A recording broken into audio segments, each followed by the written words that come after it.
Hey guys, we didn't have our meeting last week, but I got a couple of things we need to talk about. The board is having their meeting tonight, and they're asking me about how to do not necessarily how to do it, but if we're going to do our annual range officer meeting. I told them that I was prepared to create a video, much like this one on YouTube. I'll do something with a dry erase board behind me or whatever. I'll keep it very brief.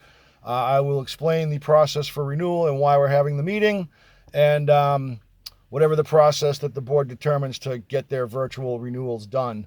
And that's about it. We'll probably cancel all of our events for the remainder of 2020, which we can safely reopen back up again at some point in the future, or whatever. But for the purposes of the video, cancel everything. Couple more questions about the range reopening. So I've got several concerns myself about the ranges reopening, and I want you guys' thoughts. Basically, so if you look at the guidelines right now, and still there is to be more details coming from the state. The judge's order said that the state had to, clarify with the ranges how to operate. And so some of the things are going to be requiring us to provide hand sanitizer, social distancing measures, etc. It looks like written plans for those things to have to exist. I'm not sure how all that gets accomplished. And whereas we preach, believe me, I want to shoot as bad as everybody, but whereas we preach safety, we go to extremes to be safe down there on those ranges. I don't see how we can open and just have people on personal recognizance, especially with contact tracing, etc., in place in Massachusetts. It's likely that if someone is exposed down there on our ranges, that it could literally be contact traced back to us. Probably not a good thing, unless we have some kind of insurance for that.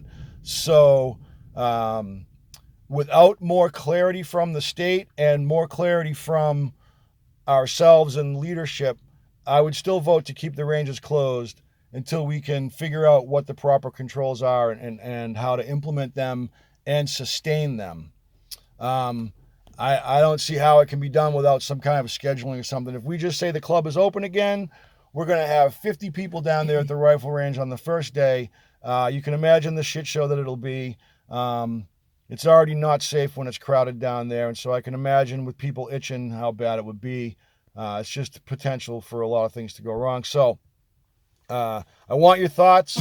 If I don't get thoughts from anybody back, then I'm going to just offer what I've got in my own head to the board, independent of hearing from you guys. So give me a shout, email me, let me know what you think.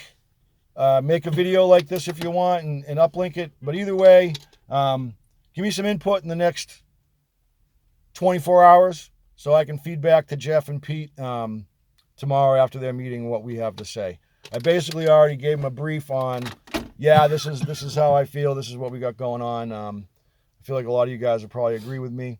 So remember, it's hard. We got to balance the safety side of it with, we want to shoot, I know, but how do we do that and protect our members as well as we try to protect them when it comes to gun safety?